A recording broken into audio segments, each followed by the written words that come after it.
नमस्कार.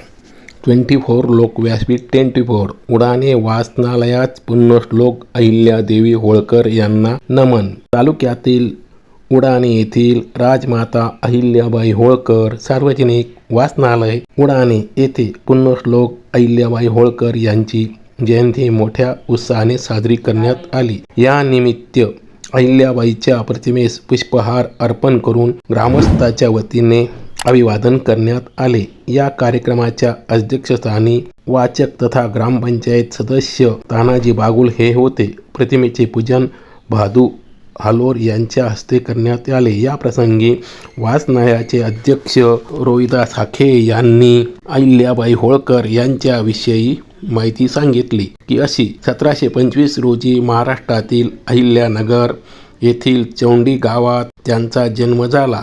लहानपणापासून त्यांच्या अंगी नेतृत्वगुण, सहानुभूती आणि न्यायबुद्धी, दयाळूपणा दिसून येत होता.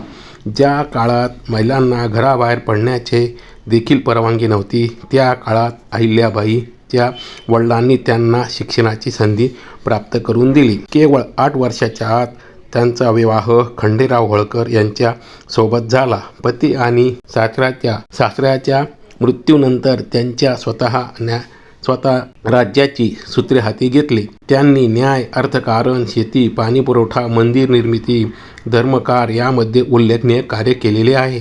अहिल्याबाईंनी वाराणसीतील काशी विश्वनाथ मंदिराचा जीर्णोद्धार केला.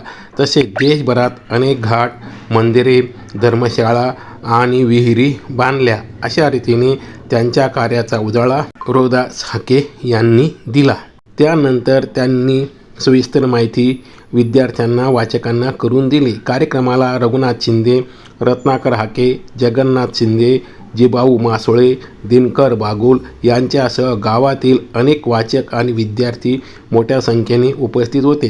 कार्यक्रमाचे प्रास्ताविक स्वतः अध्यक्ष रोहिदास हाके यांनी केले.